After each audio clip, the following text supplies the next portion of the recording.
समय मैं नया नया घर छोड़ के निकला था, तो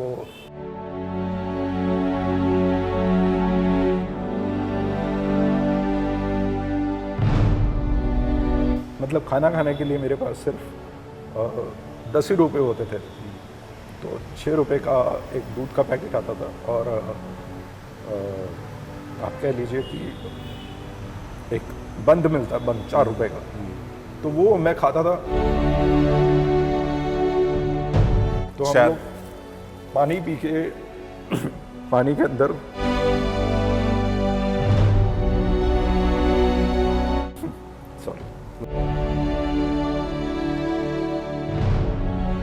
कि कहीं मैं कुछ कर ना लूँ, तो मेरा वेलबींग चेक करने के लिए काफ़ी लोगों के कॉल आए हैं, but I am a very hard nut to crack.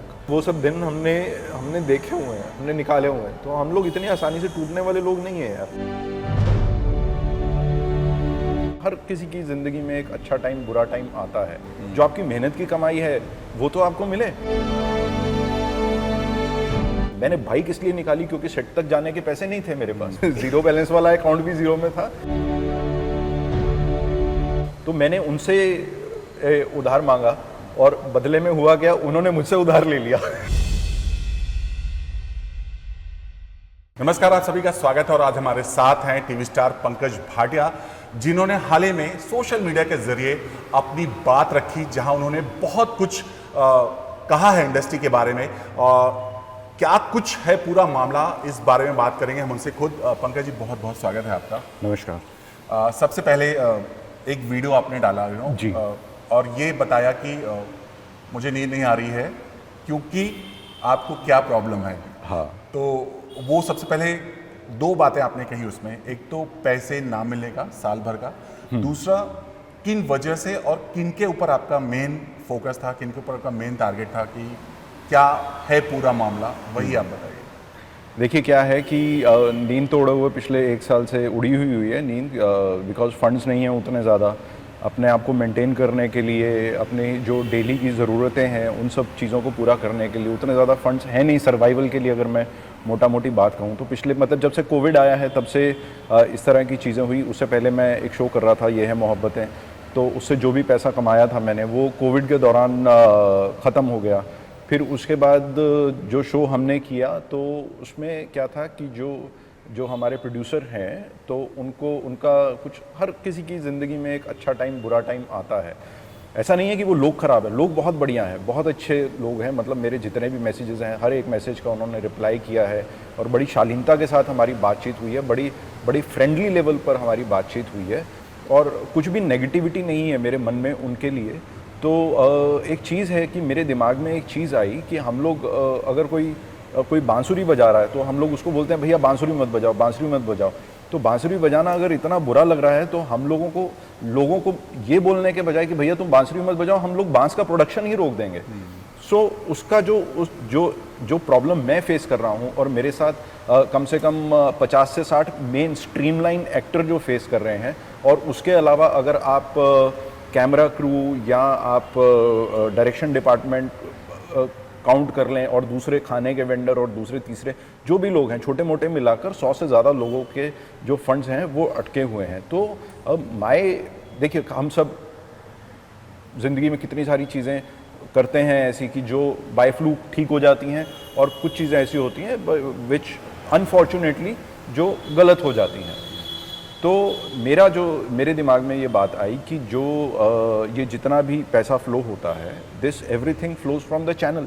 हम लोग जब एग्रीमेंट साइन करते हैं या हमको जब कास्टिंग के लिए कॉल आती है तो हमें क्या बोला जाता है कि सर चैनल ने आपका ऑडिशन अप्रूव नहीं किया। किसने नहीं किया? प्रोड्यूसर ने नहीं किया, चैनल ने नहीं किया। फिर उसके बाद हम लोगों को ये चाहता है, हाँ, फिर हम लोगों के जब कपड़े डिसाइड होते हैं तो बोलते हैं कि सर चैनल में ये वाला लुक अच्छा नहीं लग रहा है ना। तो हर जगह पे चैनल को हाईलाइट किया जाता है। Even at the time of signing the agreement हम लोगों से ये बात बोली जाती है कि सर ये चैनल का एग्रीमेंट है, प्रोड्यूसर का नाम जरूर है लेकिन आप प्रोड्यूसर से एग्रीमेंट नहीं कर रहे हैं, आपका जो एग्रीमेंट हो रहा है वो चैनल से हो रहा है, ये चैनल के टर्म्स एंड कंडीशंस हैं, हम लोग इसको चेंज नहीं कर सकते। This is not in our hand. मतलब चैनल के पास राइट्स हैं, चैनल प्रोड्यूसर है, तो चैनल को ये बात चैनल को मैं ये बात कन्वे करना चाह रहा था, चैनल को भी ये बात क्लियर करनी चाहिए कि at the time of making the last payment to the producer उनको ये चीज़ श्योर करनी चाहिए, जैसे कि 2010-2011 के आसपास हुआ करता था कि एक्टर से एक नो ड्यू सर्टिफिकेट जाता था कि हाँ भाई मुझे जो मेरा पैसा है, जितना भी ड्यू पैसा है वो मिल गया है। और वो शो बंद होने के 3 महीने के बाद जब आपको फाइनल पेमेंट आपका मिलता था, कुछ प्रोडक्शन हाउसेस में जो अच्छे होते थे वो जल्दी भी दे देते थे, एक साथ दे देते थे, तो वहाँ से आपको कई प्रोडक्शन हाउस जिनका टाइम अच्छा नहीं चल रहा था वो लोग मांडवाली करके देते थे कि भाई आप 10% कम ले लो, 20% कम ले लो। लेकिन ये प्रचलन था 2011-2012 तक का, जहाँ तक मुझे याद है। फिर अचानक से ये चीज़ बंद हो गई। तो क्या हुआ कि शो जैसे ही बंद होता है एक पर्टिकुलर टाइम तक प्रोड्यूसर को पेमेंट आता रहता है। अभी प्रोड्यूसर क्या है, प्रोड्यूसर घिरा पड़ा है, उसको एक मूवी में लॉस हो गए हैं, या कोई उसका दूसरा प्रोजेक्ट लॉन्च होने वाला है, कोई तीसरा प्रोजेक्ट लॉन्च होने वाला है, उसको आ गया है, तो उसने कहा कि यार ये पैसे पड़े हुए, मैं यहाँ से और फंड्स जनरेट करके 1 महीने के लिए एक्टर्स को होल्ड करा लूँगा, तो मैं उनको फंड्स दे दूँगा। लेकिन क्या होता है कि हर प्रोजेक्ट चलेगा ऐसा ज़रूरी तो नहीं है। Even with the biggest of the stars को लेने के बावजूद लोगों की मूवीज़ फ्लॉप हो जाती हैं। सो मेरा पॉइंट ये है कि चैनल को अपना ये चीज़ श्योर करनी चाहिए कि जो वो पैसा प्रोड्यूसर को दे रहे हैं वो पैसा आपके एंड यूज़र तक पहुंच रहा है या नहीं पहुंच रहा है। देखिए मेरी फाइट इस चीज़ के लिए नहीं है। हम लोग तो मतलब रॉयल्टी के बारे में बातचीत कर रहे थे पहले कि भाई एक्टर्स को भी रॉयल्टी मिलनी चाहिए, क्योंकि हमारे जो शोज़ हैं हम लोग हिंदी में इधर बनाते हैं, तो उससे जो चैनल है वो सालों साल, मतलब हम लोग कभी आप थाईलैंड जाइए तो वहाँ पर आपका शो चल रहा है। मतलब मैं अभी सर्बिया गया था, वहाँ पर मेरा शो चल रहा था। फिर एक रशियन आदमी है, उसका मुझे मैसेज आया that I M dubbing for you in Russia for your character. तो मैंने कहा यार जब हमने काम किया, आज से हम लोग 20 साल के बाद भी हम एंटरटेन कर रहे हैं तो उसकी रॉयल्टी मिलनी चाहिए। चलिए रॉयल्टी भूल जाइए, कम से कम जो आपका जो पर डे है वो तो आपको मिले, जो आपकी मेहनत की कमाई है वो तो आपको मिले। अभी यहाँ से मेरी लोकेशन से जहाँ पर हम लोग अभी बैठे हुए हैं, यहाँ से सान्या स्टूडियो जहाँ पर मतलब शूट होता था, या कोई भी स्टूडियो नए गांव के जहाँ स्टूडियोज जो भी हैं वो यहाँ से 54 किलोमीटर दूर है। आप अपने गूगल पे चेक कर लीजिएगा। और जाने का समय भी 2 घंटे, जाने का समय और आने का समय। और मैं मतलब लिटरली कमर तक के पानी में अपनी बाइक पर मैं जाता ही नहीं था कभी। मैंने बाइक इसलिए निकाली क्योंकि सेट तक जाने के पैसे नहीं थे मेरे पास, क्योंकि मेरे को अगर मैं अपना गाड़ी से जाता हूँ तो मेरे को 1000 रुपया पड़ता है दिन का, और अगर मैं बाइक से जाता हूँ तो 200 रुपये में मेरा काम हो जाता है। तो रिस्क लेकर 3 बार ऐसे भी इंसिडेंट्स हुए कि it was kind of A near death experience. तो जब इतना रिस्क लेकर हम लोग पैसों पे नहीं फंसते, देखिए मैं वो 50-60 हज़ार वाला आर्टिस्ट नहीं हूँ। मैं बहुत थोड़े पैसे लेता हूँ, आई एम अवेलेबल। मैं इतने ही पैसे लेता हूँ that I am always available to the producer. मैं उतने ही पैसे लेता हूँ that I am affordable to the producer. तो क्योंकि मैं सिर्फ अपना ही नहीं देखता हूँ साइड, मैं कैमरे के पीछे जो लोग हैं मैं उनकी साइड भी देखता हूँ कि उनको भी अगर कुछ बच नहीं रहा तो why they will make a particular thing. तो जब मजबूरियाँ इतनी हैं, मेरी भी हैं, उनकी भी हैं, काम करना है, और उसके बाद भी आपको अगर मेहनत की चीज़ नहीं मिल रही है तो मैं प्रोड्यूसर से तो बातचीत चल ही रही है मेरी। वो he is right from the way, he is a thorough gentleman, बहुत बढ़िया आदमी है, सिर्फ उसका टाइम ख़राब चल रहा है। तो वो उन्होंने मुझे कमिट किया है एक पर्टिकुलर डेट को कि ये पर्टिकुलर डेट को हम आपका पेमेंट कर देंगे सर। तो वो पर्टिकुलर डेट काफ़ी टाइम तक वो डिले हो रही है, स्किप हो रही है, कुछ भी उसको बोल लीजिए। 1 साल हो गया। हाँ, more than almost like close to it, क्योंकि हमारा कोई भी पेमेंट ऐसा नहीं है कि जो पहली रिक्वेस्ट पर आ गया हो। Right from the beginning of the show मतलब वो चल ही रहे। तो ये था सारा मामला कि ये चीज़ जो है ना, वो अगर आप ऊपर से अगर फाइन ट्यून कर देंगे तो नीचे की पूरी हायरार्की ठीक हो जाएगी जी। तो मेरी यही रिक्वेस्ट थी, मेरा वीडियो बनाने का मकसद यही था कि चैनल का अगर कोई इंसान देख रहा है, हालांकि I have got the attention because of Divyanka, because of Vivek, because of Ali Goni, Krishna Mukherjee and everyone who has supported me in this thing, और उन्होंने अपने इंस्टाग्राम अकाउंट पे स्टोरीज शेयर की हैं। चैनल के लोग डेफिनेटली उनको फॉलो करते रहेंगे, करते होंगे। सो ये चीज़ अगर उनके कानों तक पहुंच जाए, जस्ट एक छोटी सी चीज़ है that you need to obtain a no due certificate from the artist that his payment has been done. So मेरा जो वीडियो बनाने का मकसद यही था। जी। उसमें ये नहीं है कि भाई उसका, अभी आपने फोकस की भी बात की कि वीडियो का फोकस क्या था, तो मेरे वीडियो का फोकस यही था, फोकस पॉइंट यही था। लेकिन कुछ जो बच्चे भी कितने सारे होते हैं इंस्टाग्राम पे, तो उनको लगा कि यार हमारा फेवरेट एक्टर है, इसको पेमेंट नहीं मिल रहा है, ये है, पेमेंट तो नहीं मिल रहा है, वो बात डिफरेंट है। मेरे साथ बहुत सारे एक्टर्स, बड़े बड़े, मुझसे भी पुराने, मुझसे ज़्यादा एक्सपीरियंस, मुझसे ज़्यादा पेमेंट वाले लोग फंसे पड़े हैं, and they are also managing just the way I am, in the same way I am managing. So point वो नहीं है, हमारी एक एक्टर्स की एसोसिएशन है, एक्टर्स की बॉडी है जिसे सिंटा कहा जाता है। अगर मेरे को प्रोड्यूसर के अगेंस्ट कोई एक्शन लेना है तो I will go to Then process, हाँ, कि तो वो उनका अपना जो प्रोसीजर है, फिर वो प्रोड्यूसर से बात करके फॉलो अप करते हैं, पेमेंट्स का जो भी उनका प्रोसीजर रहता है वो फॉलो करते हैं।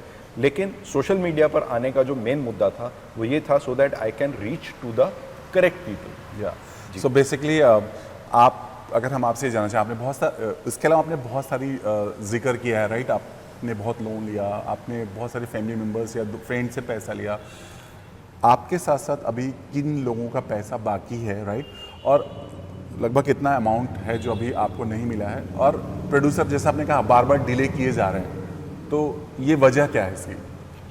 देखिए, मैं अभी मेरे जो लिस्ट में लोग, मैं आपको ये तो नहीं बता सकता हूँ कि कितना मेरा अमाउंट जो है वो पेंडिंग है। बस आप ये लगा लीजिए कि मुझे जितना मिलने वाला है उसका 70% जो मैंने उधार लिया वो उसी में जाने वाला है। अच्छा। और ये मेरे फैमिली में कोई ऐसे बिग शॉट्स नहीं है, मिलीनियर्स या बिलीनियर्स नहीं है जो कि मुझे सपोर्ट कर सकें।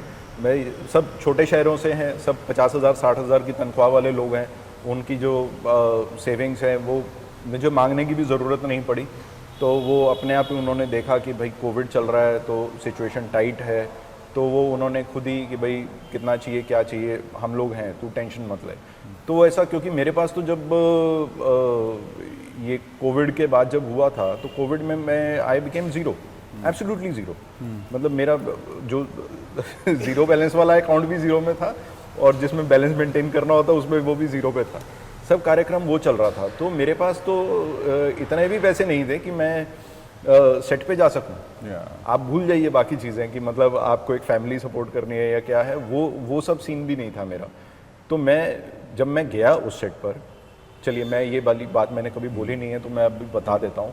तो मैं जब उस सेट पर गया तो मैंने उनको बोला था कि भैया आप मुझे 50,000 रुपीज़ पर मंथ की मदद करना आफ्टर द टाइम। मतलब जैसे मैंने अगर जून में शुरू किया है शो, तो जुलाई छोड़ के तो मेरा जो भी एक महीने का जो पेमेंट ड्यू होगा तो उसमें से आप मुझे 50,000 की मदद करना, सो that I can stay afloat. मेरे पास मेल्स वगैरह भी हैं सब, वो मतलब मैं उन चीज़ों को सार्वजनिक नहीं करना चाहता हूँ। तो मैंने उनसे उधार मांगा और बदले में हुआ क्या, उन्होंने मुझसे उधार ले लिया। तो मैं खुद भाई मैं सोचने में बैठ गया, मैंने कहा यार ये क्या हुआ मेरे साथ, मतलब मैं उधार मांग रहा था तो यहाँ तो मैं ही उधार देकर बैठा हूँ। तो मैंने कहा यार ये वाली, मेरे को लग रहा है इनकी सिचुएशन शायद मुझसे ज़्यादा टाइट है। तो बड़ी सारी चीज़ें हैं जो मतलब मैं इधर सोशल मीडिया प्लेटफॉर्म पे मैं डिस्कस नहीं कर सकता हूँ, बिकॉज वो अगर मैं if in any case I go to CINTAA तो वो उधर लगेंगी मुझे। जी, तो अभी आप सोच रहे हैं, क्योंकि अगर चीज़ें मैनेज नहीं हुई, राइट, कुछ दिनों में, जैसे आपने अपनी, इंसान तभी अपनी बातें सामने रखता है जब वो सच में सारे लेवल क्रॉस कर जाता है, राइट जी। तो आप अभी फिलहाल उस लेवल को क्रॉस कर चुके हैं, शायद इसीलिए आपने अपनी बातें रखी ताकि सबको पता चले और सही जगह सही चीज़ें पहुँचे। चाहे चैनल की तरफ से पैसा क्लियर हो, ये होना चाहिए, पर प्रोड्यूसर सारे पैसे दे। बट अभी जो सिचुएशन है, क्या लगता है आपको कि मतलब आप जाएंगे सिंटा के पास, अगर पैसे नहीं मिले तो कंप्लेंट करेंगे? जी बिल्कुल, मैं प्रोड्यूसर को पहले ही बोल चुका हूँ ये बात कि मेरे को अभी फंड्स चाहिए, तो अगर वो नहीं मिलते हैं तो हमारी जो एक्टर्स की बॉडी है सिंटा, मैं उनके पास जाऊँगा, अपील करूँगा। और मेरा अपहरण सीज़न 2 में मैंने किया था, तो उसका भी उनके भी कुछ क्राइसिस थे, क्राइसिस होते ही हैं सबके। तो I had gone to CINTAA और मेरा पैसा निकल कर आया था। तो सिंटा में जाने का देखिए एक फ़ायदा ये हो जाता है, बहुत सारे लोगों ने, तो सबसे पहले मैं ये बात क्लियर करना चाहता हूँ दर्शकों को भी और जितने फेलो एक्टर्स मुझे देख रहे हैं, सब लोगों को ये बहुत कन्फ्यूजन है कि सिंटा आपको 10% चार्ज कर लेता है आपके पैसे का, 20% चार्ज कर लेता है। सिंटा ओनली चार्जेस, मैंने जहाँ तक मुझे याद है, इन माई फेंट memory, I have paid only 53 rupees for filing A case against अपहरण 2 के जो थे लाइन प्रोड्यूसर, उनके अगेंस्ट। तो मुझे उस प्रोड्यूसर ने ही बोला था, मुझे उन प्रोड्यूसर ने ही बोला कि सर आप सिंटा में चले जाओ, क्योंकि हमारा पैसा जहाँ से आना फिर हम आपकी कंप्लेंट उधर भेजेंगे। अच्छा, मतलब वो उनको भी नहीं मिला। हाँ, वो उनको भी नहीं मिल रहे थे, तो उन्होंने बोला कि सर आपके कारण हमारा भी भला हो जाएगा। वो प्रोड्यूसर थोड़ा पॉजिटिव वे में थे। हाँ, वो ये भी हैं, वो भी कह रहे हैं कि सर हमने देने तो तभी हैं कि जब हमारे पास आएंगे, हमने देने तभी हैं, तो आप सिंटा में क्यों जा रहे हो। लेकिन सिंटा में जाने का एक मेरे को एक benefit, as an actor benefit ये हो जाता है कि देखिए पहले तो 1 साल बात पुरानी हो गई, तो सिंटा मेरे को सबसे पहले यही सवाल पूछेगा कि आप चुप क्यों थे इतना टाइम, आप पहले क्यों नहीं आए, ठीक है ना। अभी और मैं डिले करूं, और मेरा क्या है, एक चीज़ डॉक्यूमेंट हो जाती है, एक डॉक्यूमेंटेड चीज़ हो जाती है कि मेरा भी सर यही सवाल था कि आप अभी तक चुप क्यों थे, एक्चुअली क्यों चुप थे, मतलब 1 साल कोई वेट क्यों करे। मैं तो यार शो के दौरान ही जाने वाला था, लेकिन 1 हफ्ते में आने वाले हैं, 2 हफ्ते में आने वाले हैं, 3 हफ्ते में आने वाले हैं। और जबकि I will tell you a bitter truth कि जो भी कलाकार उनकी जाके छाती पर बैठा है, उसके पैसे मिले, उसके पैसे निकल गए हैं, which is very wrong, which is actually very wrong. क्योंकि मैं यहाँ पे फाइट कर रहा हूँ, मैं अपने पैसे के लिए नहीं कर रहा हूँ, मैं सबके लिए कर रहा हूँ। मेरा जो प्रोड्यूसर के साथ लेना देना है वो मैं सिंटा में सॉर्ट आउट करूँगा, अगर if producer is not ready to pay. लेकिन जो छाती पे बैठकर अगर निकाल रहे हैं, तो फिर आपकी as a person, as a human being, आपकी जेन्युइननेस खत्म हो गई ना। अपना काम निकाला और चले आपकी जेन्युइननेस खत्म हो गई, कि प्रोडक्शन की जेन्युइननेस खत्म हो गई ना, कि भाई जो आ रहा है वो लेके जा रहा है, फिर मतलब आपके पास है, आप देना नहीं चाह रहे हैं, फिर नियत में प्रॉब्लम आ गई ना। मतलब आपने किसी को पे किया, हाँ, और आपके लिए बोलना कि आया नहीं। हाँ, क्योंकि हमको पहले बोला गया कि भाई कि आरबीआई ने कोई अकाउंट इनका फ्रीज कर दिया है जिसके अंदर 12 करोड़ रुपया पड़ा है।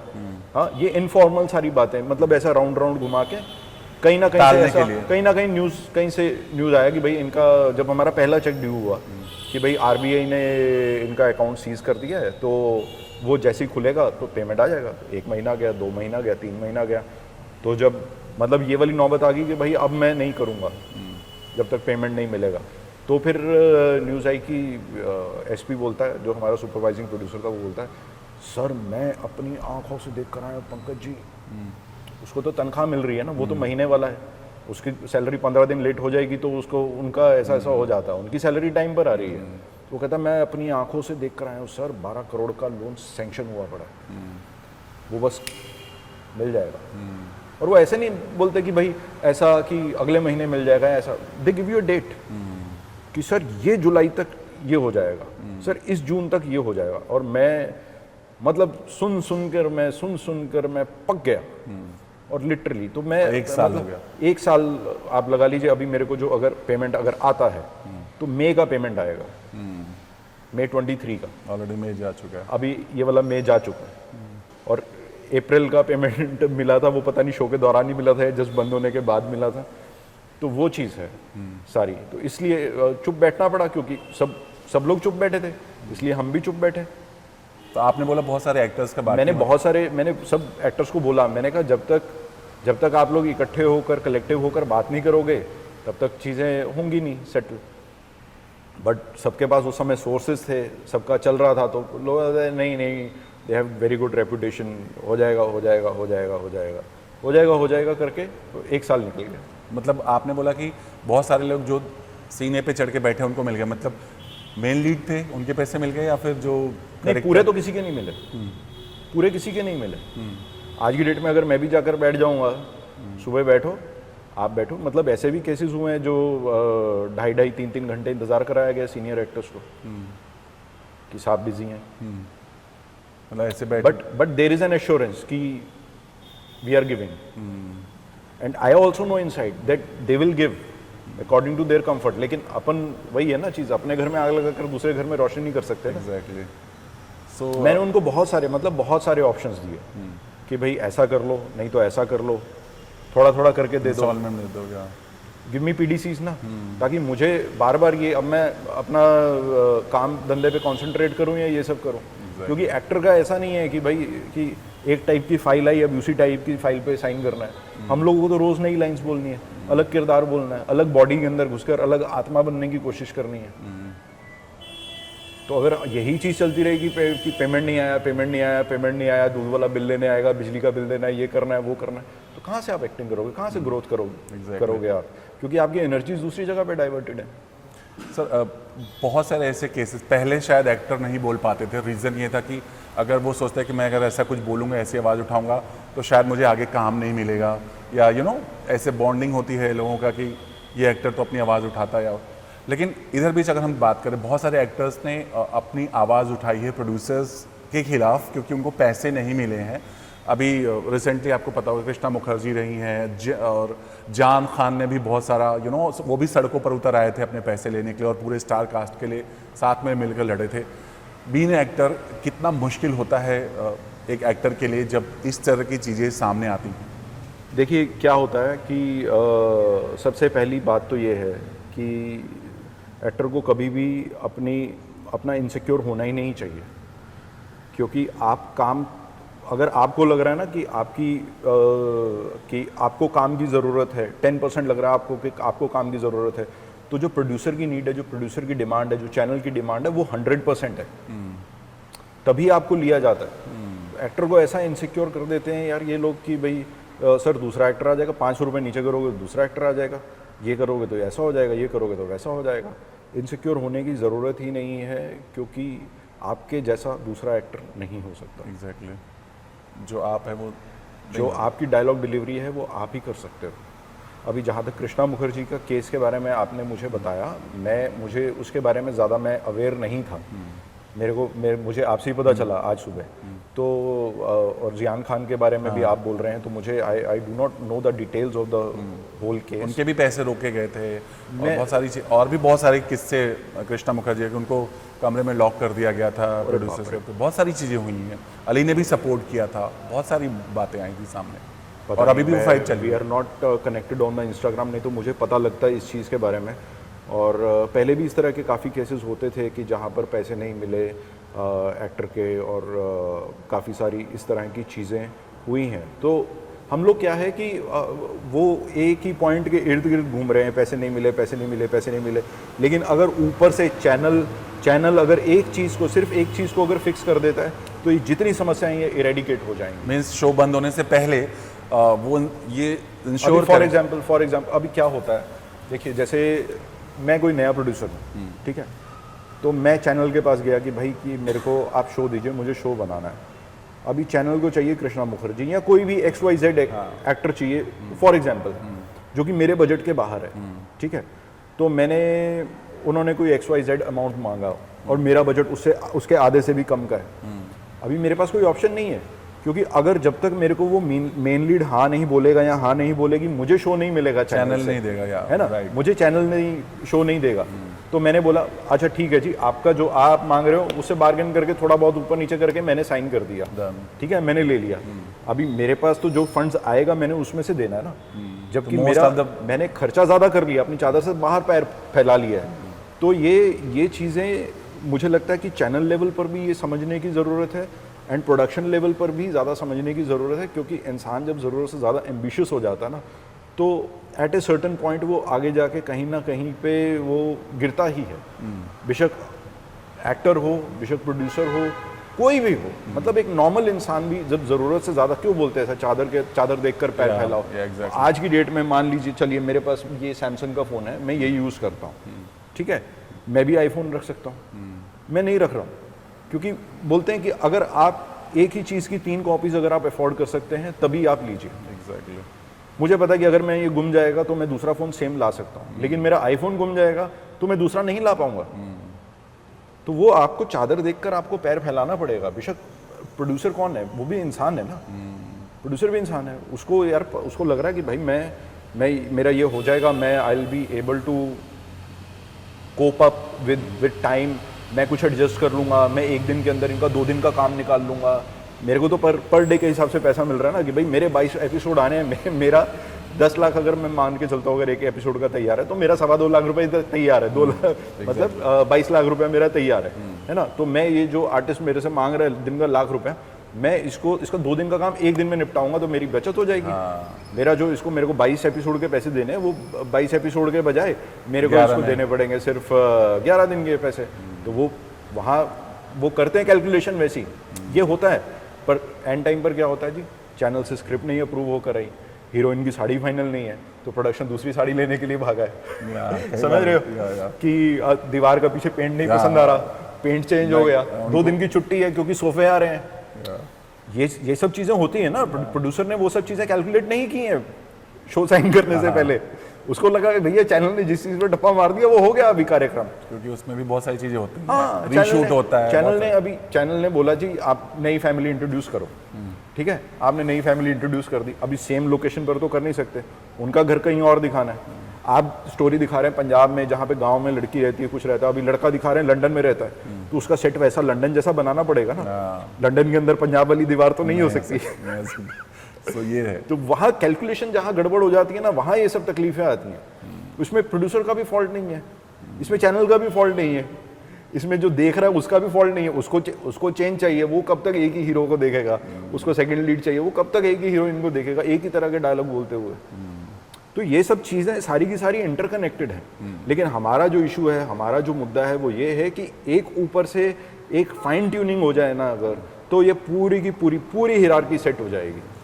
अब आपने अपना मुद्दा रख दिया है और आई एम श्योर सब तक अच्छा, मैं आपको सॉरी टोकना चाहूँगा कि ये जितना भी प्रोड्यूसर से रिलेटेड जो भी चीज़ें मैंने बोली हैं, पेमेंट्स के लिए मैंने जो भी बोला, तो ये अपना जो मेरा मेन पॉइंट था उसको कन्वे करने के लिए मुझे रखना पड़ा। मतलब ऐसा नहीं है कि I am kind of trying to extract some kind of footage और some kind of mileage. Yes, मैं I am not at all like that, क्योंकि मुझे ऐसा अभी आपने बीच में इनसिक्योरिटी की भी बात की थी। क्या होता है कि मोस्टली एक्टर्स ना, जैसे आपने अभी कुछ बोला था जिसके बारे में कि भाई लोगों को काम मिलना बंद हो जाता है, एंडेड हो जाते हैं, बिकॉज लोग नहीं बोलते कि फिर बोलते नहीं ये एक्टर बोलता है। उसमें क्या होता है कि आजकल ना लोग बहुत ज़्यादा दिखने लग गए हैं, एक्टर्स बहुत ज़्यादा दिखने लग गए हैं।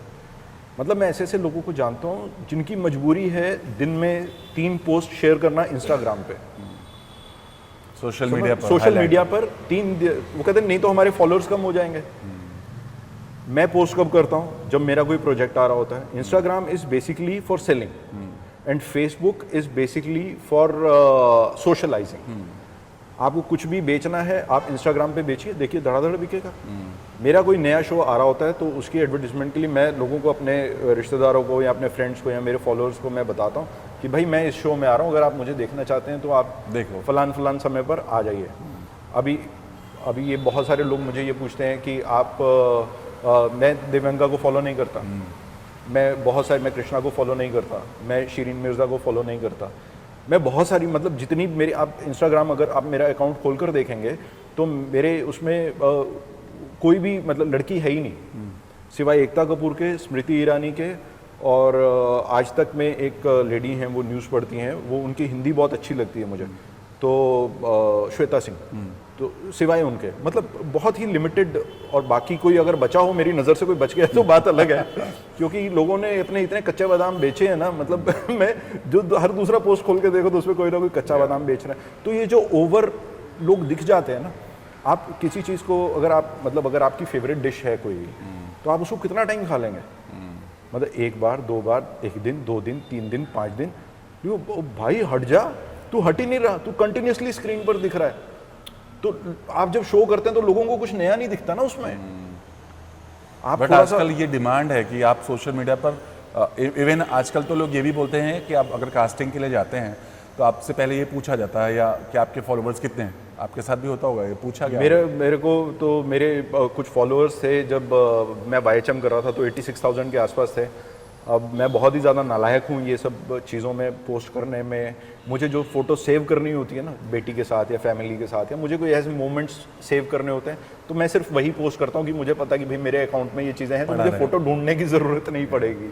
तो मतलब ये चीज़ ये तो मेरी आंखों देखी बात है यार, कि एक डायरेक्टर साहब थे, वो कुछ कास्टिंग की बात चल रही थी, तो उन्होंने पूछा उसके कितने फॉलोअर्स हैं। अच्छा डायरेक्टर, सेंसिबल डायरेक्टर। तो मैंने कहा सर वो आदमी जो सेट पे करेगा, आपके डायरेक्शन के अंदर जो काम करेगा, तो आपको लग रहा है उसका काम वही होगा जो वो इंस्टाग्राम पे कर रहा है? कहता नहीं यार, ये सब चैनल के मसले हैं, चैनल को चाहिए।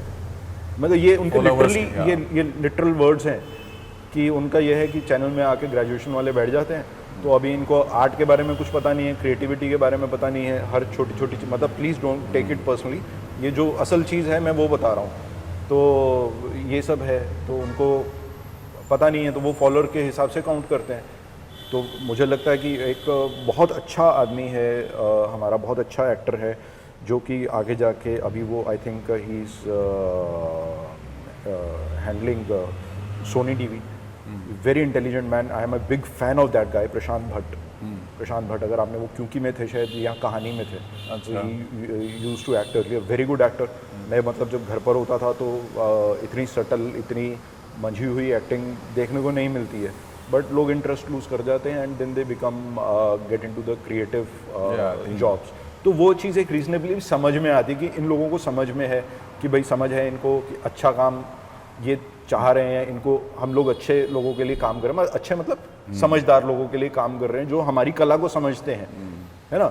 अभी ये चीज़ ऐसी है कि जैसे मैं तेंदुलकर को जाके बोलूं कि यार ये स्ट्रेट ड्राइव ऐसा लगा और तू स्ट्रेट ड्राइव ऐसा लगा और तू छक्का ऐसा मार और ये कर, अभी मुझे क्या पता, वो लग रहा है आगे छक्का तो मैं एंजॉय कर रहा हूँ, बाकी और क्या है।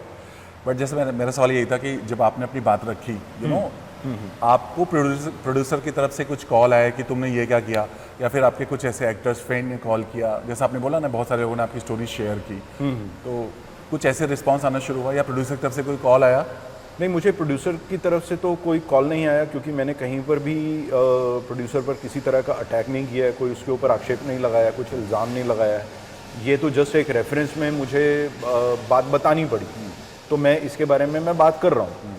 तो ऐसा कुछ नहीं हुआ है, मेरी प्रोड्यूसर से अलग बातचीत चल रही है, वो होगा तो ठीक है, नहीं होगा तो भी ठीक है, वो आगे का एक्शन क्या है, तो वो उन्होंने खुद बोला है मुझे कि अगर आप नहीं हो रहा है तो फिर आप सिंटा में चले जाओ बेशक। तो क्योंकि हमको तो अपना सब चीज़ें देखकर हमको उसके हिसाब से पेमेंट करना पड़ेगा, तो वो फिर वो सिंटा हैंडल करे, मैं ये सब चीज़ें मेरे से हैंडल नहीं होती तो हैं आप एक्चुअली। कब तक सोच रहे हैं कि कितना वेट और करेंगे आप?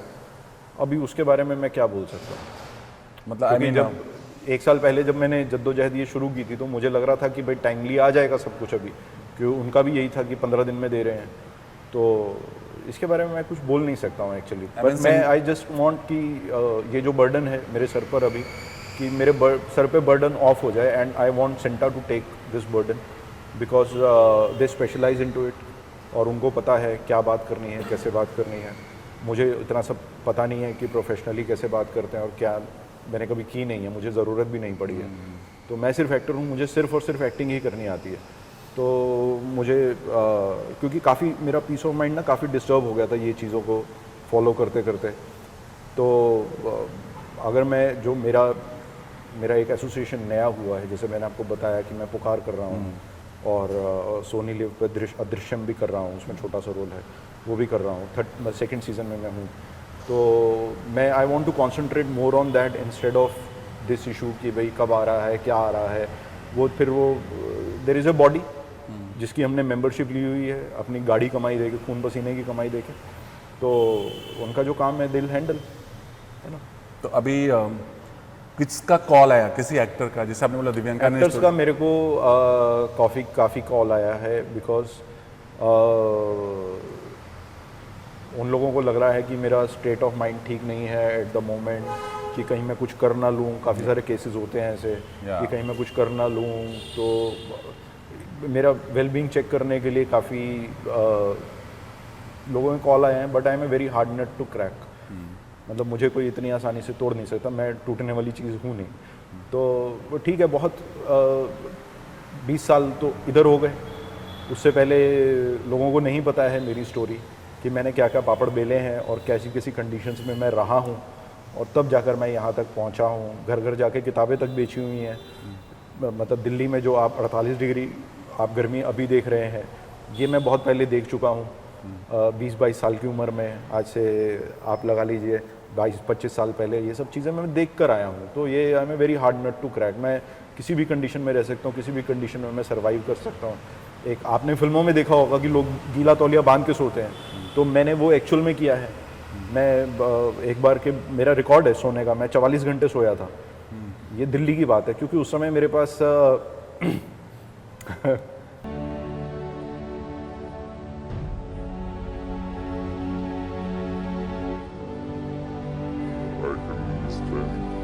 उस समय मैं नया नया घर छोड़ के निकला था, तो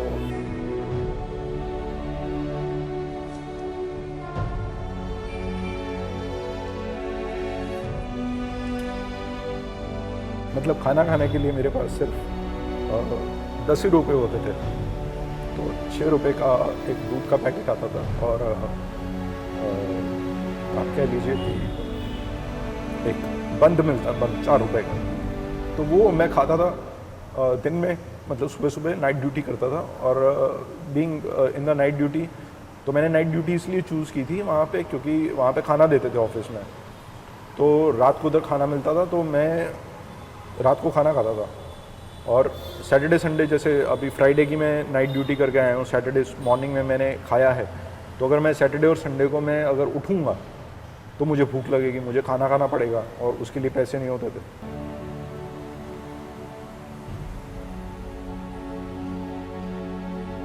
तो हम शायद लोग पानी पी के पानी के अंदर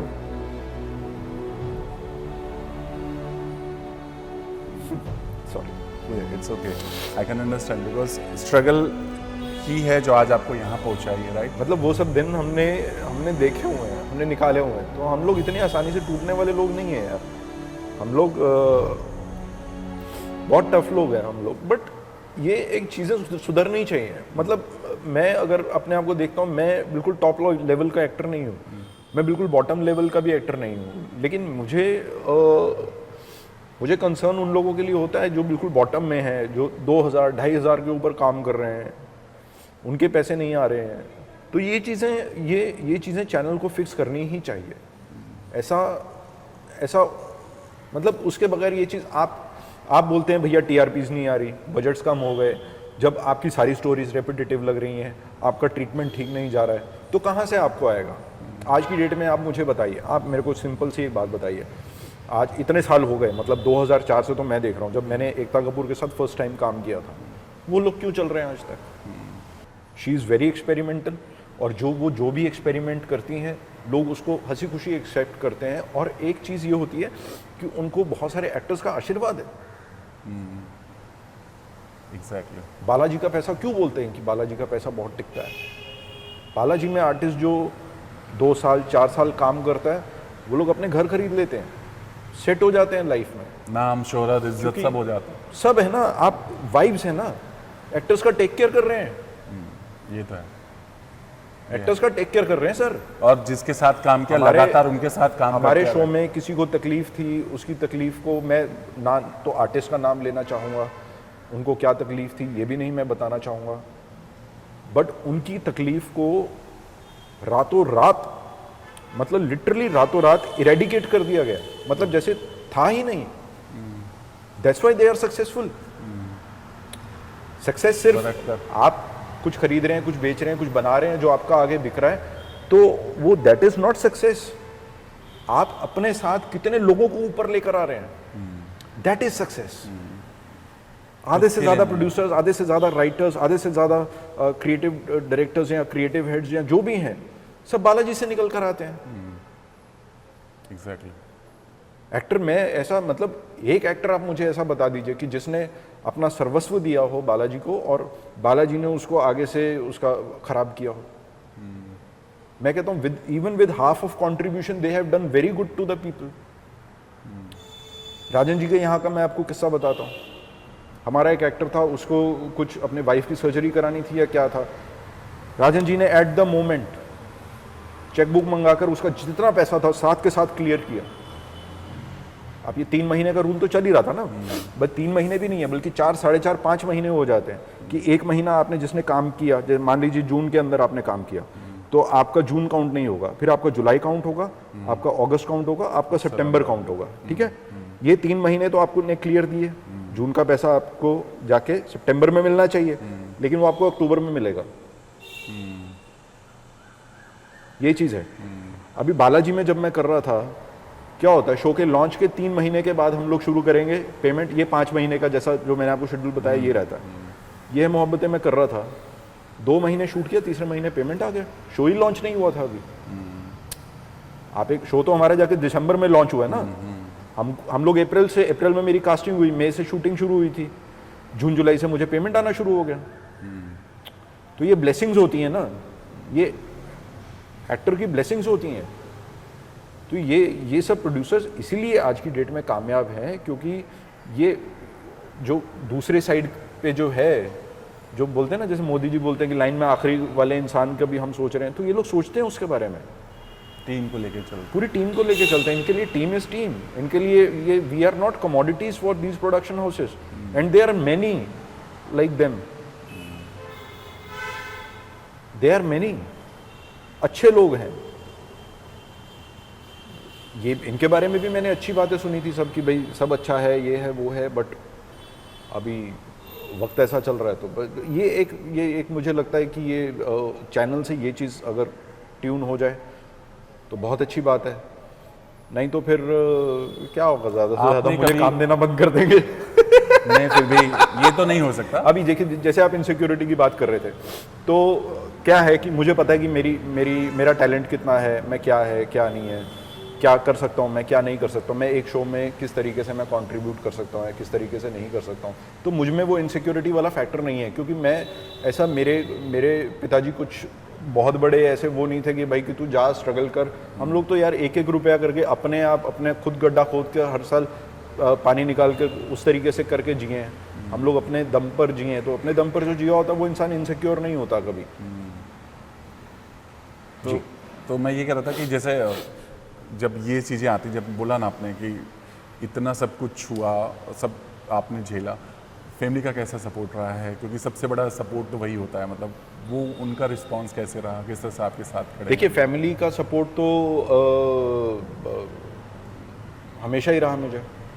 कुछ ऐसा वो नहीं है कि भाई, मेरे फादर इन लॉ हैं, रिटायर्ड हैं, 85 नाउ, मेरी वाइफ हैं, हाउस वाइफ हैं, तो she is basically A music teacher, she is a singer, professional singer. उनके ऑर्केस्ट्रा के शोज़ वो करती थी रेगुलर, मेरी डॉटर के होने से पहले।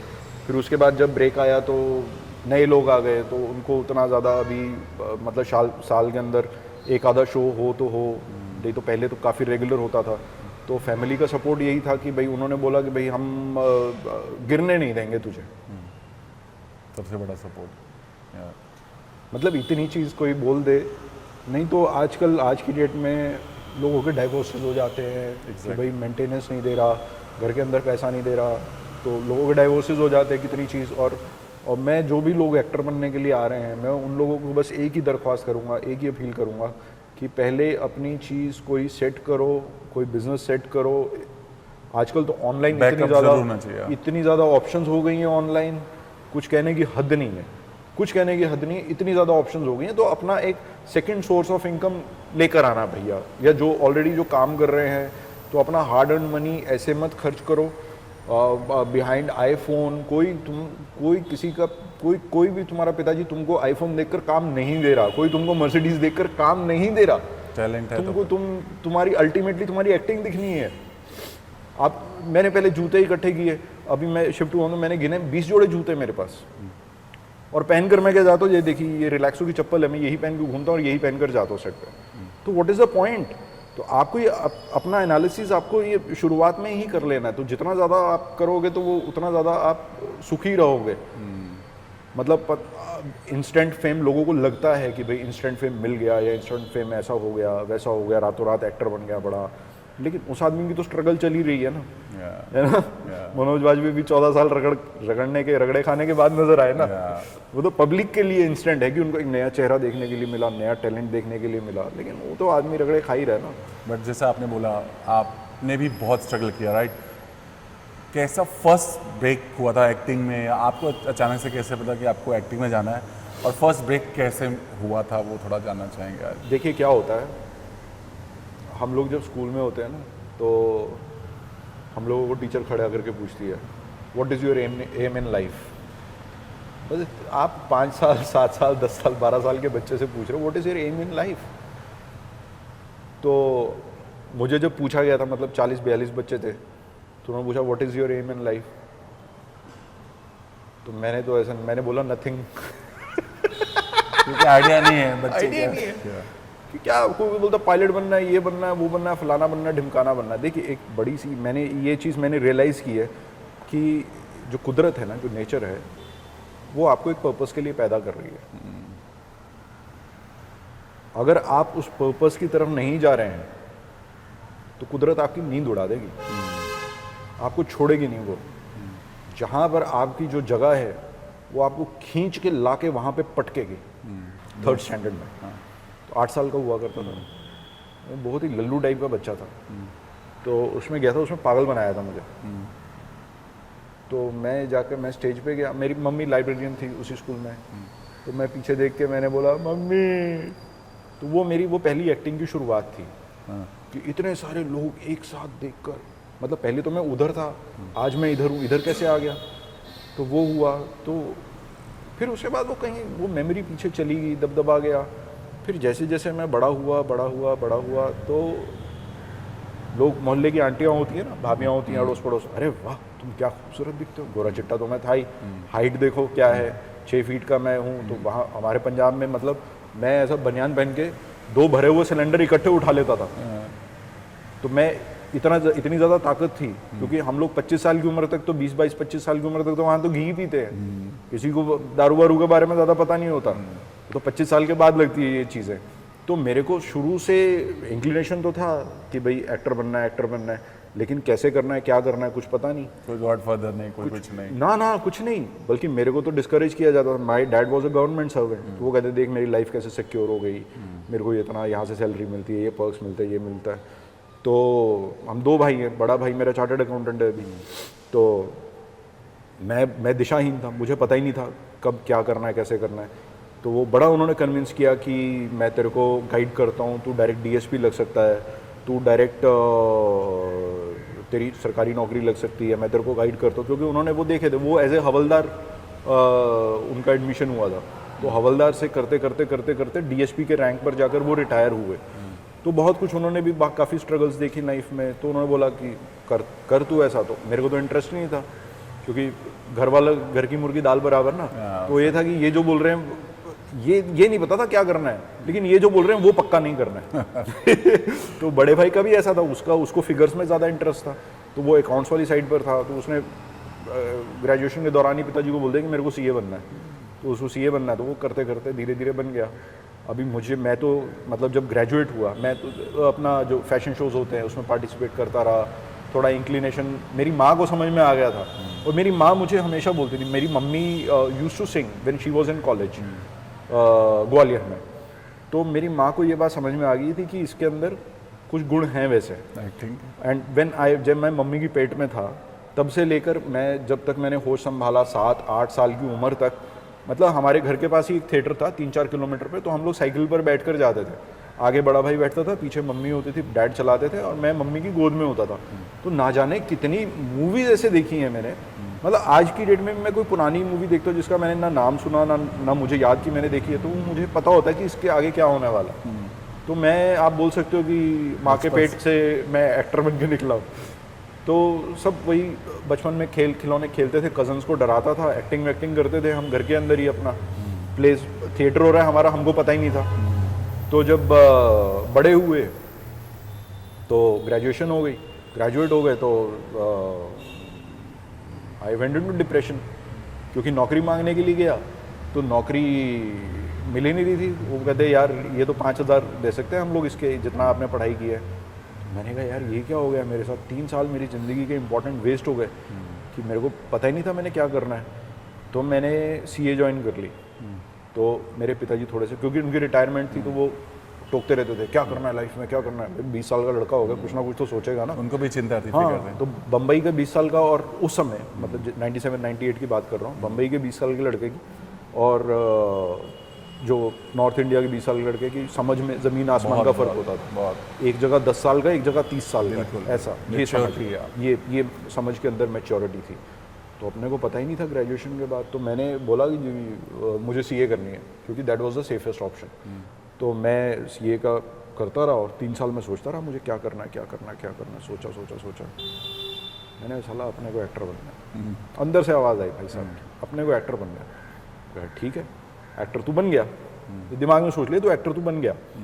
अभी कहते जब आपको जब डेस्टिनेशन पता हो कि ये मेरी डेस्टिनेशन है, कि आपको यहाँ से गोरेगांव जाना है, ये आपके दिमाग में क्लियर है, लेकिन तो आपको रिवर्स में सोचना पड़ेगा ना कि गोरेगांव से पहले राम मंदिर आएगा, फिर जोगेश्वरी आएगा, ये आएगा, वो आएगा। और लेकिन सबसे पहला स्टेप ये है कि मुझे यहाँ से ऑटो लेकर स्टेशन जाना पड़ेगा। तो वो स्टेप अपने को समझ में ना आए, डेस्टिनेशन तो पता है, कैसे आए मुंबई, हाँ कैसे आए, क्या करें। तो मैंने कहा यार उसके सिलसिले में तो फिर जॉब करनी पड़ेगी। जॉब कौन सी मिलेगी अपने को, तो समझ नहीं आया। बीच में ग्रासिम मिस्टर इंडिया भी आकर चला गया था, तो श्योरिटी ठप्पा लग गया था कि अब ये एक्टर बनाया भाई, माथे पे आ गया था। अच्छा। दिल्ली विल्ली जाके स्ट्रगल भी कराया, माहौल पसंद नहीं आया, क्योंकि मुझे ऐसा लगा यार कि मैं मॉडल भी बन गया तो अल्टीमेटली मुझे एक्टिंग ही करनी है, क्योंकि उधर मतलब वो था अंदर से जो, तो कुदरत कैसे कैसे धीरे धीरे, पहले जॉब की मैंने, दिल्ली का जो मैंने आपको फेस बताया वो गया। फिर मैं मतलब जहाँ काम करता था 1500 रुपये मिलते थे, सिर्फ 1500 रुपया। और 1500 रुपया आज की डेट में आप लगा लो कि 500-600 रुपये से ज़्यादा नहीं है। तो 2000 सन की बात कर, 2001 की बात कर रहा हूँ, तो 1500 मिलता था। तो दूसरी जॉब के लिए अप्लाई किया, तो वहाँ स्टाइपेंड मिलता था कुछ 6-7 हज़ार रुपया।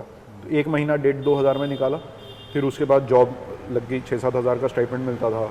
फिर सैलरी मिलनी शुरू हो गई 50,000 रुपये महीना। फिर सैलरी के बाद आप लगा लो इंसेंटिव्स जोड़ जाड़ के 60,000 के आसपास बन जाता था। तो इतना पैसा तो मैं तो भाई साहब मैं मतलब बिल गेट्स हो गया मैं उतने में। तो मैंने कहा यार ये सही है मामला। अभी मेरे पिताजी इधर लड़की ढूंढ रहे हैं मेरे लिए कि 24-25 साल का हो गया अभी, शादी कर तो लो। इसकी अभी पैसा भी कमा रहा है। 60,000 बहुत बहुत बड़ा पैसा होता था। एग्जैक्टली। तो मेरे को ये फिगर 60 का क्यों याद है ये भी मैं आपको बताता हूँ, क्योंकि मैंने वहाँ से 8 महीने नौकरी की। 8वें महीने मैंने जॉब छोड़ के मैंने दिल्ली में ज्वाइन कर लिया, सॉरी अपना मुंबई में। मेरी एक कलीग थी, उसकी सिस्टर इधर, मैं I was into medical transcription, so उसकी जो बड़ी सिस्टर थी वो उधर बॉम्बे में थी। तो मैं जाकर वहाँ से ऑफिस से छुट्टी लेकर मैं मुंबई आया, मैंने इंटरव्यू दिया, तो शी सेड ओके, सेलेक्टेड। हाँ सिलेक्टेड, लेकिन सैलरी आपको ज़्यादा नहीं मिलेगी। मैंने कहा कितनी मिलेगी, कहती 8,000 रुपये। मैंने कहा साला, मैंने कहा उधर 60 इधर 8 मैंने कहा क्या करेंगे अभी। मैंने कहा यार अपना तो एम कुछ और है, मुंबई में आना है, अपना तो एम ही कुछ और है। और मेरे एक कज़न है, उसने बड़ा इंस्पायर किया मुझे। उसके ग्रेजुएशन के अंदर एक बीकॉम कर रहा था, उसके ग्रेजुएशन के अंदर 48-49% आए थे। और उसको ऐसा झटका लगा ना, ऐसा झटका लगा भाई साहब। आज की डेट में वो अकाउंट्स का प्रोफेसर है, और अकाउंट से रिलेटेड ऐसी कोई डिग्री नहीं है इंक्लूडिंग पीएचडी जो उसके पास नहीं है। बैंकिंग के अंदर उसने पीएचडी की है, वो लेक्चर्स लेता है अभी 100 लोगों के। तो मैंने कहा यार ये मतलब बंदे ने जो बोला इसने वो किया, बहुत ज़्यादा मैं इंस्पायर हुआ। तो मैंने कहा देखी जाएगी भाई साहब, पैसा कमाने के लिए ज़िंदगी पड़ी है। मैं 8,000 की नौकरी लेकर मैं पड़ गया नाइट शिफ्ट में। तो नाइट शिफ्ट में अपना जॉब करता था मैं, और शाम को थिएटर करता था, दिन में सोता था, भेल खा के गुजारा करता था। 10 रुपये की 12 रुपये की 4 बंगला में है ना वो भेल वाला बैठता है मार्केट के बैक साइड पे, तो वहाँ पे मैं रहता था। तो वो वहाँ से गुजारा चलने लगा। अभी वहाँ से गुजारा चलने लगा तो धीरे धीरे करते हुए क्या हुआ कि नाइट शिफ्ट में 2-3 लोग ही होते थे, छोटा ऑफिस था। बात ऐसी हुई, उन्होंने बोला कि भाई कि अब हम नाइट शिफ्ट और ज़्यादा मैनेज नहीं कर सकते क्योंकि नाइट शिफ्ट में काम आ नहीं रहा, तो हम लोग सिर्फ मॉर्निंग शिफ्ट में ही करेंगे। तो या तो नाइट शिफ्ट वालों को निकाल दो या फिर उनको मॉर्निंग में रिटेन करो। तो मैंने कहा ठीक है भाई। तो 8,000 में मैंने बड़े भाई से बात की, तो वो उसने कमाना शुरू कर दिया था अभी। तो मैंने उसको बोला, मैंने कहा भाई ये ऐसे ऐसी बात हुई है। तो वो लोग बोल रहे हैं मॉर्निंग में करना है, तो मैं तो थिएटर भी नहीं कर पाऊंगा, स्ट्रगल भी नहीं, कुछ नहीं कर पाऊंगा, क्योंकि मैं बीच में इक्का दुक्का ऑडिशन भी दे देता था नींद वींद मार के। तो वो कहता बेवकूफ़। मैंने 2 साल का टाइम लिया था उससे कि भाई मैं 2 साल में मेरे को करना है। हाँ मैं हुआ तो ठीक है, नहीं तो मैं वापस आ जाऊँगा। कहते वापस आ जाऊँगा। कहते ठीक है। तो उसने बोला, कहते बेवकूफ़ आदमी, आजकल जो सफाई करने वाले लोग भी हैं ना बिल्डिंग्स में, वो भी 10,000 रुपये लेते हैं महीने का। तू 8,000 में लेबर मिली हुई है उनको, तेरे को टाइपिंग आती है, सब आता है, सुन रहा है, तू अगर 70% भी काम ठीक कर देता है तो वो तेरे को रिटेन करेंगे। तो तू नौकरी करने के लिए गया क्या उधर? मैंने कहा यार बात तो सही है इसकी। तो मेरी जेब में थे कुछ 50-60 हज़ार रुपये थे, तो मैंने नौकरी छोड़ दी। नौकरी छोड़ दी और टाइम था अपने पास 8 महीने का। तो मैंने कहा यार ये 8 ओवर के अंदर 50 रन बनाने यार। 8 बॉलों पे आप समझ लो कि 8 बॉलों पे तो नहीं बन सकते 50 run, but in that particular time period I need to accomplish this thing. तो मैंने जॉब छोड़ी, फिर मैं अंधेरी में रहता था, फिर अंधेरी से शिफ्ट करके मैं गोरेगांव ईस्ट में गया। 8 लोग रहते थे मेरे साथ, तो 400 रुपया देकर सोते थे महीने का, 400-450 रुपया। तो उसमें अच्छी खासी बचत होने लग गई। तो मैंने कहा यार तो मेरे दोस्त थे थिएटर वाले, थिएटर मैंने ज्वाइन किया हुआ था, तो वो दे सेड कि भाई तू पागल है, 8,000 तो बंदा है मिल रहा था। कहता हमको देखो, हम सालों से बैठे हुए हैं इधर, कुछ नहीं मिल रहा। मैंने कहा भाई तुम, तेरी गेम अलग है, मेरी गेम अलग है, तू अलग बैट्समैन है, मैं अलग बैट्समैन हूँ। तो मैंने कहा मैं तो अभी लग जाऊँगा कुत्ते की तरह, क्योंकि मेरे को पता है मेरे में क्या कैलिबर है। मैंने जाके यारी रोड के अंदर वहाँ से पोर्टफोलियो बनता था, पिक्चर्स बड़ी होती थी, वहाँ जाके पिक्चर्स प्रिंट कराई, मैं घूमने लग गया। तो अच्छे लोग मिले मुझे जो कि, और मेरे को ऐसा लगा कि Bombay is very professional. Bombay में बड़ा ऑर्गेनाइज्ड काम हो रहा है। बॉम्बे में ऐसा नहीं हो रहा कि भाई कि आओ जी जाओ जी वाला काम नहीं हो रहा कि भाई इधर आओ, आप हम बताते हैं आपको, आप परसों आओ, आप चौथ आओ, ये सब चीज़ें होती थी। तो मतलब मेरे बहुत सारे लोगों ने मना किया, लेकिन कन्विक्शन इतना तगड़ा था ना मेरे में कि 15वें दिन, द वेरी 15th डे, मेरे हाथ में काम था। ब्लू स्टार AC का ऐड था, तो मुझे एक रात के 8,000 रुपये मिले, नाइट शिफ्ट में था। तो उनका जब कॉल आया ना मुझे, उन्होंने बोला कि sir I think 8 is fine for you. तो मैंने कहा ma'am don't you think 800 is too less? यदि have you gone mad, I am not talking about 800, I am talking about 8,000। ओ मैंने कहा बल्ले बल्ले, ये तो मैं करूँगा, पक्का करूँगा 101%। तो मैंने वो किया, 8,000 रुपये मैंने किया। तो वो ऐड भी आया, सब हुआ। तो वहाँ से थोड़ा सा मेरे को डाढ़स बंधा कि अब मैं वापस नहीं जा रहा, अब मेरे को ये 8 महीने का कन्वर्ट करके 80 महीने कर दिया। तो मैंने माँ को अपनी फ़ोन किया कि मैंने कहा माँ अब मैं इधर का परमानेंट हो गया हूँ नागरिक, अब मैं मुंबई से मैं नहीं हिलूँगा, नो मैटर व्हाट मे कम। तो ऐसा करते करते भोलेनाथ की कृपा थी और बुज़ुर्गों का आशीर्वाद था यार, कि मतलब टार्जन की तरह एक डाल से दूसरी डाल पकड़ी, बड़ा रोल छोटा रोल। मैं I started as a 1 day 2 day actor. आप संदीप सिकंद को जानते होंगे? तो मैंने कहानी में लॉयर किया था, तो उसके फ़ोन में आज भी मेरा नंबर पंकज लॉयर के नाम से सेव है। मैंने उसको बोला, मैंने कहा भाई तू कर ले कुछ इसको चेंज कर ले, पंकज भाटिया एक्टर डाल दे, या पंकज, अगर तेरे को लग रहा है ऐसा तो पंकज भाटिया मेन लीड डाल, तो ताकि मेरे भी थोड़े से मेरे खुले। तो वो कहता नहीं, मैं I want you to remember the way I have met you for the very first time, and very thorough gentleman, बहुत अच्छा आदमी, बहुत लोगों का मतलब घर उसने बनाया और बहुत दुआएं हैं उसको, सीरियसली। फिर बालाजी में कैसे हुआ, और क्या आपको सबसे जो टर्निंग पॉइंट आपकी लाइफ का रहा, राइट, वो कौन सा मोमेंट था आपका लिए? बालाजी में ऐसा हुआ कि मैं पृथ्वी थिएटर में बैठा था, तो उस समय थिएटर कर भी नहीं रहा था मैं। तो मेरे को ऐसी एक राजेश सिंह करके एक्टर हैं, काफ़ी टाइम से कर रहे हैं, थिएटर ज़्यादा करते हैं, मतलब किया है, कमर्शियल भी किया है, टीवी वगैरह किया उन्होंने, लेकिन थिएटर में ज़्यादा उनका नाम है, राजेश सिंह। तो मैंने उनसे, सब वहाँ मानव और बाकी लोग, दुबे जी वगैरह, वहीं सब लोग वो बैठे रहते थे, डिस्कशंस करते थे।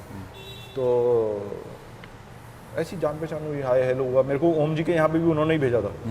तो मैंने उनको पूछा था थिएटर करना है तो मुझे, तो वो कहते यार उनका ग्रुप अभी वो हुआ है, डिवाइड हुआ है, तो he is also looking for people, तुम जा। तो मैं गया तो मेरा हो गया। तो मैंने उसको बोला, मैंने कहा भाई मुझे थिएटर तो मैं कर ही रहा हूँ, लेकिन थिएटर में घर नहीं चल रहा, तो मुझे एक्टिंग करनी है। अभी मेरे को लगता है कि मैं एट पार आ गया हूँ, जितना चाहिए उतना मुझे आता है, तो मुझे वो करना है। तो अब मैं बताओ कैसे शुरुआत करूँ?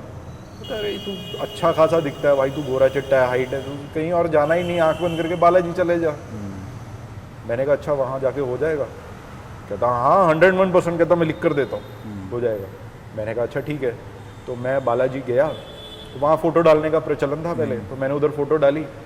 तो वहाँ से अगले दिन जीत चौधरी हैं, कास्टिंग डायरेक्टर, जो कि अभी आई थिंक सो राजन जी के साथ कर रहे हैं। तो उनका कॉल आया, तुम 1-2 दिन का करोगे? मैंने कहा सर करूँगा, पक्का करूँगा, 101% करूँगा।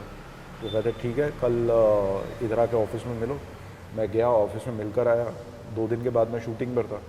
तो कहानी में मैं गया लॉयर बन के, 7-8 दिन का काम था। तो 7-8 दिन के काम में मुझे 4 लाइनें बोलनी थी, और 4 लाइनें मतलब वो एक्सपीरियंस था वो भी। मतलब जो भी इनके 10-12 एक्टर थे, सब सारे मेल आर्टिस्ट एक ही रूम के अंदर रहते थे, एक ही रूम के अंदर बैठते थे। और मैं मतलब 7वें 8वें दिन जाकर मेरा लाइन बोलने का मौका आया, तो उसमें भी मैंने 2 फंबल मारे, क्योंकि वो 12 एक्सपीरियंस एक्टर आपकी तरफ ऐसे देख रहे हैं। खासकर उसमें अली भाई, वो बहुत शरारती थे। तो वो ऐसा उसने देखा, मैंने उसकी आंखों में देखा, मैं लाइन भूल गया। मैंने कहा अभी इसका क्या हुआ? तो डायरेक्टर थोड़ा सा समझदार था, वो मुझे पहले से जानता था चंडीगढ़ से, गैरी बिंदर। तो वो बिंदर को समझ में आ गया क्या हो गया, क्योंकि वो तो हंड के बैठा है ना उन एक्टर से।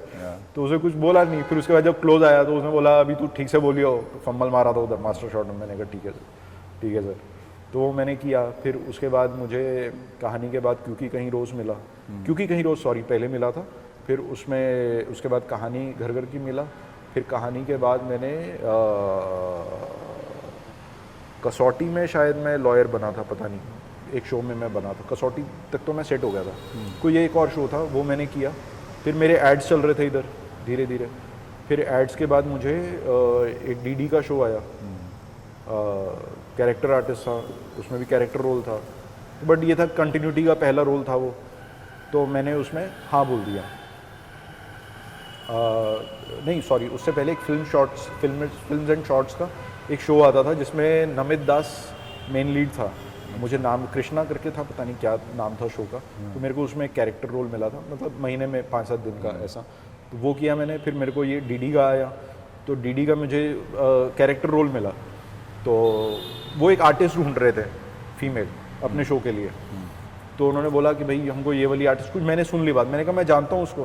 तो कहते अच्छा कैसी दिखती है, क्या है? तो ये उस समय गूगल वाला ज़माना नहीं था। हाँ, तो मेरे पास शोरील थी एक। तो मैंने थोड़ा सा वहाँ पे स्मार्ट प्ले किया, क्योंकि मुझसे पहले आई थिंक नंदिश संधू थे जो लीड कर रहे थे उस शो में। अच्छा। तो मैंने थोड़ा सा उधर स्मार्ट प्ले किया कि मैंने जो उनको एक्टर चाहिए था वो मुझे पता है कि जैसे चौथे क्लिप के अंदर है, और मेरे पास 7 वो वीडियोस हैं। तो मैंने उनको 6 क्लिप अपने पहले दिखाए, और फिर 7वां क्लिप उनको लास्ट में दिखाया। ताकि वो कि हाँ, तो वो मैं उनके दिमाग में चढ़ गया। कहते यार तू तो अच्छा एक्टर है यार, तू गाली भी दी उन्होंने मुझे छोटी सी। कहते यार तू कहाँ छुपा बैठा, तू तो अच्छा एक्टर है यार, तू करेगा मेरा शो? मैंने कहा हाँ सर कर लूँगा। कहते चल तू मेरे शो का लीड। ऐसे मतलब जैसे हमारी आपकी बात हो रही है ना, ऐसे चल तू मेरे शो का लीड। मैंने कहा ठीक है, लेकिन पैसे और मत मांगियो। मैंने कहा सर जैसी आपकी मर्जी, क्योंकि अपने को तो पता ही नहीं था ना कितना what is the highest thing and what is the lowest thing. अपना जितने में खाना पीना आ रहा, किराया निकल रहा है, अपने लिए वही है। एग्जैक्टली। तो वो एक अच्छी अपॉर्चुनिटी थी। वो वहाँ से पैसा तो मुझे नहीं मिला, लेकिन बहुत मेरे को एक्सपीरियंस बहुत मिला, और मेरी बीवी मुझे वहाँ से मिली। तो हमारा शूटिंग करने के दौरान एक दूसरे की तरफ आप बोल लीजिए थोड़ी सी फॉन्डनेस हो गई, और उसके बाद हम लोग मिलते रहे। और फिर 2008 आई थिंक 2006 के दौरान वो शो ऑफर हो गया था, और 7 तो हम लोग मिलते जुलते रहे। फिर मैं धीरे धीरे करके मेरी एड्स पे पकड़ बनी।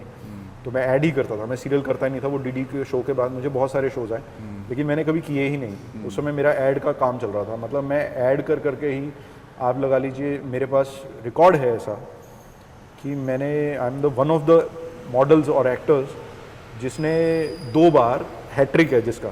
मतलब मैं मॉर्निंग में एक ऐड शूट कर रहा हूँ, फिर मैं नाइट में एक ऐड शूट कर रहा हूँ, फिर next morning again I am shooting for a commercial. तो ऐसा 2 बार मेरे साथ हुआ। तो I was making good amount of money from ads. फिर उसके बाद सीरियल हुआ ही नहीं, फिर शादी हो गई। शादी के बाद एड्स में क्या होता है, स्टेगनेंट हो जाता आदमी बड़ी जल्दी। फिर हमको होता था कि यार पंकज भाटिया जैसा चाहिए हमको, पंकज भाटिया नहीं चाहिए, क्योंकि he has already been shown a lot. पैसे भी बढ़ जाते हैं, हम पैसे भी बढ़ा देते, भुक्के लोग हैं हम। वो चीज़ हो जाती है। तो फिर उसके बाद मुझे संदीप एक शो कर रहा था जिसका नाम था सबकी लाडली बेबो। एंड एज एन एक्टर मैं उस शो के अंदर बहुत ग्रो किया। मैं उस शो के अंदर ही नहीं बल्कि उसका जो ऑडिशन हुआ ना मेरा, that was the turning point for me. क्योंकि मैं क्या करता था, मुझे आंसू नहीं आते थे, मैं सब्जेक्ट को फील नहीं कर पाता था। लेकिन पहला वो मेरा ऑडिशन ऐसा शादी के बाद, मतलब मेरी सास हमेशा बोलती रहती थी, she was after my life कि तू टीवी कर टीवी कर टीवी कर। मैं नहीं करता था क्योंकि मेरे को सिर्फ और सिर्फ एड्स करनी थी। और मैं बड़े अनमने दिल से कास्टिंग डायरेक्टर का 4-5 बार फ़ोन आ गया। उसने कहा सर लास्ट का 1 घंटा है, आप अगर करना चाहते हो तो आप आ जाओ, संदीप सर ने आपका नाम दिया हुआ है, तो अगर करना चाहते हो तो आ जाओ, लास्ट का 1 घंटा है। तो हम लोग गोरेगांव ईस्ट में रहते थे, मैं वहाँ गया, कम से कम 55 आर्टिस्ट होंगे। मैंने कहा यार इनके सामने कैसे करूँगा, कैसे रहूँगा, क्या होगा। तो 55 आर्टिस्ट के सामने पहली बार मतलब मेरे आंसू निकले।